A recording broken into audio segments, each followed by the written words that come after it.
In the winter of 1939, temperatures in the forests of Eastern Europe dropped to -40 degrees. Inside this deep freeze, a massive, mechanized military machine was methodically dismantled by militiamen on cross-country skis. To understand how a global superpower stumbled into a frozen meat grinder, we have to look at the map from just 3 months earlier. In August 1939, the Soviet Union and Nazi Germany signed a non-aggression pact, which included a secret protocol to divide Eastern Europe into private spheres of influence.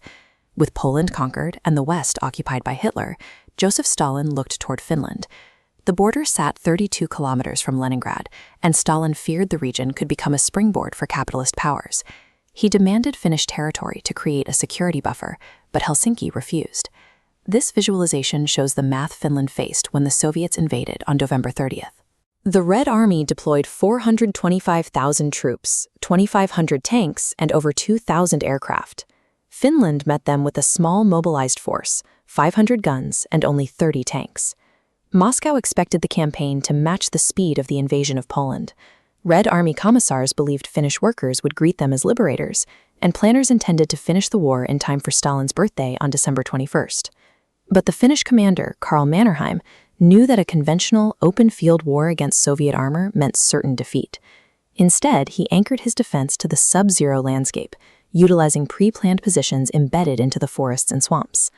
The Soviets assumed they were conducting a standard border occupation.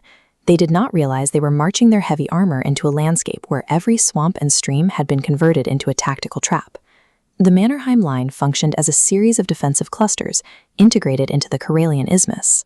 The Finns used the region's natural obstacles, its lakes and marshes, to funnel Soviet advances into fixed lanes of fire where heavy weapons were well camouflaged. Heavy Soviet armor and tight infantry formations required solid ground and open roads. In the thick Finnish forests, these massive units were squeezed into long, vulnerable columns along a narrow road network, making them easy targets for Finnish artillery and infantry. This diagram demonstrates Mahti tactics. Named for a block of wood fire, the Finns cut miles-long Soviet columns into isolated segments to be surrounded and destroyed. Once paralyzed, the Finns dismantled the segments through constant ambushes.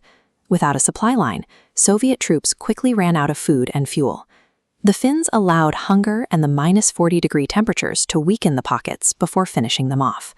While the Soviets struggled to move, Finnish troops navigated the deep snow on skis.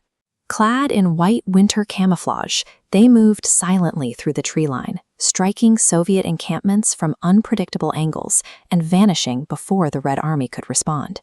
Finland neutralized thousands of tanks and aircraft by forcing the Red Army to fight the geography and the climate instead of a traditional military front. Lacking anti-tank guns, the Finns used improvised incendiaries. They filled glass bottles with flammable alcohol and shattered them over Soviet tank air intakes. In a jab at the Soviet foreign minister, they called these weapons Molotov cocktails. The psychological toll was extreme. Finnish marksmen like Simo Häyhä, who claimed 500 kills, hunted alone in the snow. His success earned him the name the White Death and ensured that Soviet soldiers never felt safe, even behind their own lines. The breakdown in Soviet logistics even led to the Sausage War.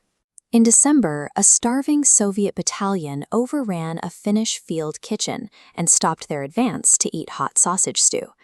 A small force of Finnish staff officers attacked them in the night, inflicting thousands of casualties while they were distracted. By January, Stalin's easy victory had become an international embarrassment. He acknowledged the campaign was far more serious than Poland and placed Semyon Timoshenko in charge to salvage the war. Timoshenko abandoned the complex maneuvers that had failed his predecessors.